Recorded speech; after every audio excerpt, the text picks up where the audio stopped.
Magandang hapon po. Kasama natin si Linyo, kaibigan. Bakit po? Ano po bang problema? Bakit napupunta naman po kayo dito sa sakahan natin? Na, guys, para po ito sa nakatira sa city ngayon. Kapag ito ang mawawala po, mga idol, yung ginagamit nating pangluto at saka yung ginagamit natin kuryente. Kapag itong mawawala, mga idol, tandaan nyo na ito. Mauna ni, ito na po ang sign na posibleng tuloy-tuloy na ang sunod-sunod na mawawala dito. Tulad po ng mga pagkain na makikita natin sa merkado. Sa ngayon, ituturo ng ating kaibigan kung sino man po ang nasa city ngayon. Kung mayroon po kayong mga kahoy na makukuhaan pa dyan, maggawa na lang kayo ng dirty kitchen, ha?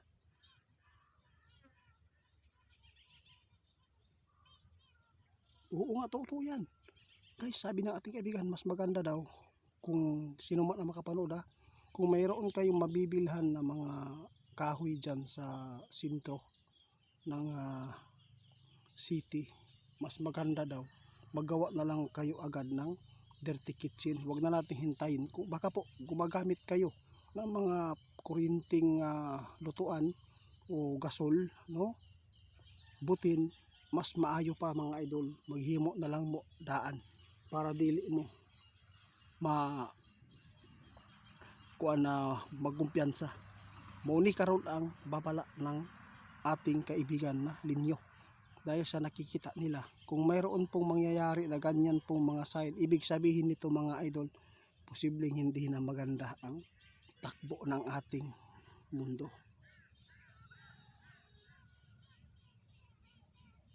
Salamat po, no? Pero sinabi ni Linyo, kung hindi lang sana maubusan ng supply ng gas, diesel, no? Posibleng makapahimulos pataan ni mga idol samtang wala pa ang digmaan. Sa ngayon, kung mayroon man pong gustong bumili ng lupa sa bundok o sa gubat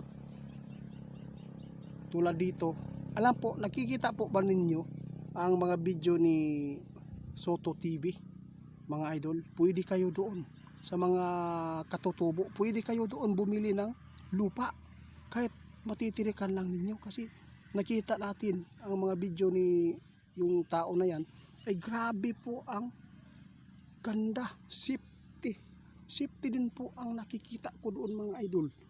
Totoo po talaga ito, kaibigan.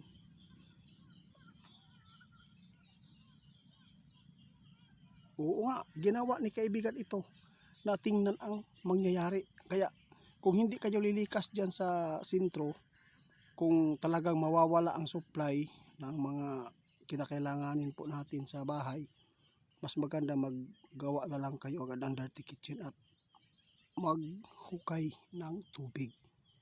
Kasi may tubig po talaga doon, mga idol. Ito po ang sinabi ng ating kaibigan ngayon na talagang mangyayari po sa susunod. Hindi lahat ng ipinapaabot ng ating kaibigan ay mangyari. Pero mas maganda paghandaan dahil mayroon mang hindi nangyari, mas marami po ang nangyayari. Tulad nito, may mga balita ngayon, 3 months ang mawawala daw ang kuryente, kaibigan.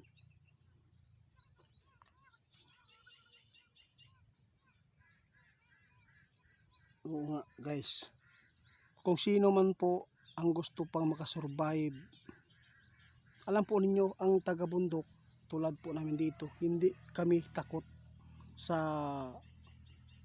mawala ang supply ng kuryente, internet at saka yung lutuan. Kasi maraming kahoy dito, unlimited, no? Grabe ang kahoy dito, kahit saan ka mamulot. Kaya maraming gusto namin na maturuan sa ngayon, maghanda, magplano na.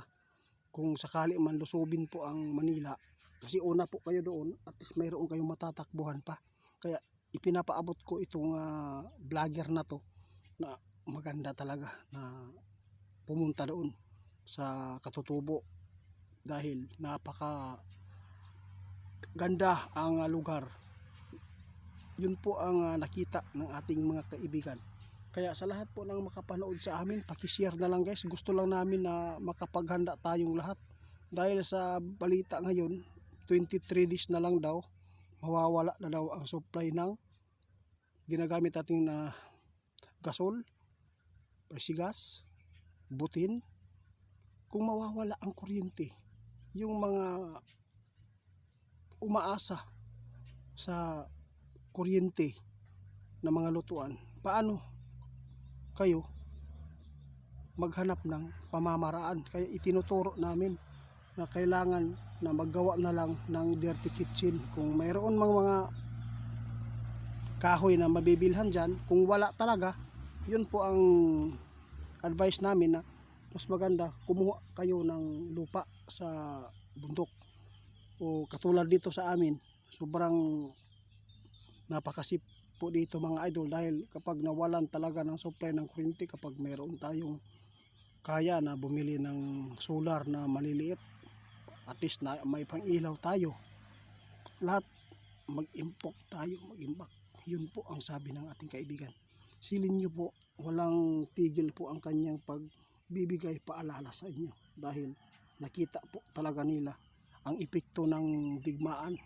Hindi tayo naisali ng digmaan, pero grabe po ang epekto ng pagtaas ng mga presyo. Oo. Salamat kaibigan, nalulungkot si kaibigan mga idol sa nangyayari. Ayaw po talaga ng ating kaibigan na tayo ay mahirapan. Kaya sa ngayon, hinakayat po namin ang mga taga city, maghanda na kayo agad. Huwag lang po tayo maghintay pa na talagang makatotohanan ba na mangyari na yung kinatatakutan natin, mawala ang supply ng kuryente, at saka yung 23 days na lang daw mangyari, magkakaroon ang lutuan natin, yung gasol. Paano na lang.